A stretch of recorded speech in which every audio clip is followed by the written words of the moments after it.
जय माँ संतोषी बंधुगण आपण मानू आम चैनल ओडिया प्रेरणा को स्वागत जनाऊँ। शुक्रवार दिन माँ संतोषी को समर्पित आज आसतु संतोषी माता दिव्य पौराणिक कथा शुणा। प्राचीन कालर कथा माधव नामक एक 16 वर्षर बालक एक बण दे तीर्थस्थान को जाऊला। दुर्भाग्यवशतः से जंगलर रास्तार हजि जाए। से जड़े सरल एवं दयालु हृदयर बालक थिला। से एपरी एक पिला थिला जार कहा प्रति घृणा नथिला। माधव भोक शोषरे बुलुथिला। ता शरीर दुर्बल हो जाउथिला एवं आशार किरण मलिन पड़ी आसुथिला। सेही समय से एक आहत मांकड़ जंत्रणार कांदुथिबार देखिला। माधव किछि चिंता न करी जंत्रणार पीड़ित मांकड़ को साहाय्य करबा पाई निर्णय नेला। से तार पोशाकरू कपड़ा चिरी मांकड़र क्षत उपरे बांधी देला। मांकड़ जार नाम थिला बिंदु। माधवर दयालुतारे से प्रभावित हैला। बिंदु माधव को कहिला, तुमे मोर जीवन बंचाइछ, एबे तुमे मोर मित्र एवं मु तुमर रक्षा करिबी। एही प्रकार सेमानक मध्यरे मित्रता होइगला। एहा परे बिंदु माधवर मार्गदर्शक बनिला। से जंगलर सुरक्षा रास्तारे माधव को नहींगला। दुई जण मिसी जीवजंतुक सहायता करुथिले। सेमाने आहत पक्षी मानकु ठीक करबा सह हजि जाइथिबा पशु मानकु सेमानक घरे नहीं पहुँचाउथिले। गोटे दिन बुलुथिबा समय रे सेमाने एक पुराना बटवृक्ष पाखरे पहुँचिले। बिंदु माधव को कहिला, एही बटवृक्ष मूलरे माता संतोषी एक मूर्ति अछि। माधव सेही स्थान को खोलिला एवं सेठारे से माता संतोषी सुंदर मूर्ति पाइला। माधवर हृदय श्रद्धारे भरीगला। सेही मुहूर्तरु से प्रति शुक्रवार उपवास रखिबाको निष्पत्ति नेला। प्रति शुक्रवार दिन माधव प्रातःरु उठी स्नान करी माता संतोषींकर मूर्तिर पूजा करे। से पूरा दिन भोकरे रही संध्या समय क्षीर एवं फल खाई व्रत भांगुथिला।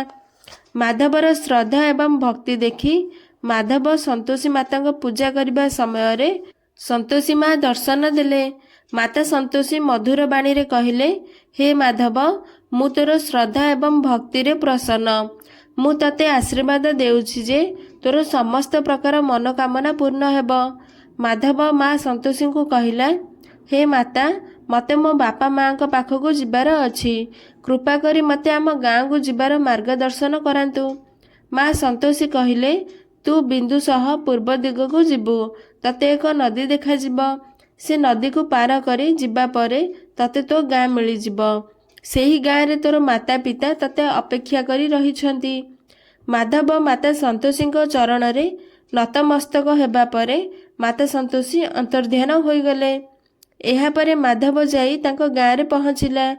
सेठी माधवर बापा माँ बहु दिन परे माधव को देखी अत्यंत खुशी होई गले।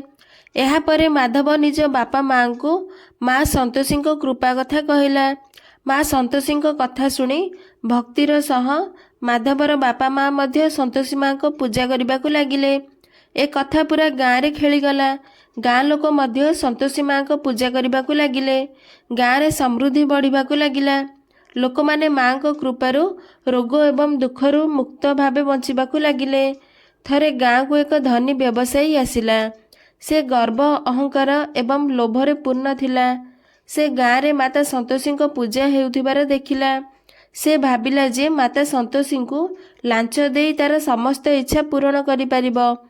से गाँ लोकों को कहिला, मो माँ संतोषी को सुना एवं हीरा रे पूर्ण एक उपहार देबी। बदल रे मु प्रचुर धन एवं सफलता चाहूछि। गाँ लोक माने ताको बुझाइले जे माता संतोषी को लांच दिया जाई परिबो नाही।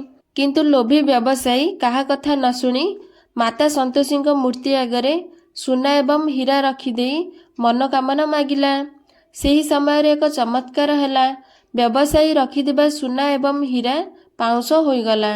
व्यवसायी डरी थरिबाकु लागिला एवं निजर भूल बुझी पारिला जे माता संतोषी केवल निष्ठार सह सत् हृदय रे करा जाइतिबा भक्ति रे संतुष्ट हुअंती।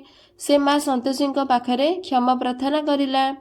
एही घटना परठारु माता संतोषी प्रति गाँ लोकों विश्वास आहुरी दृढ़ होइगला।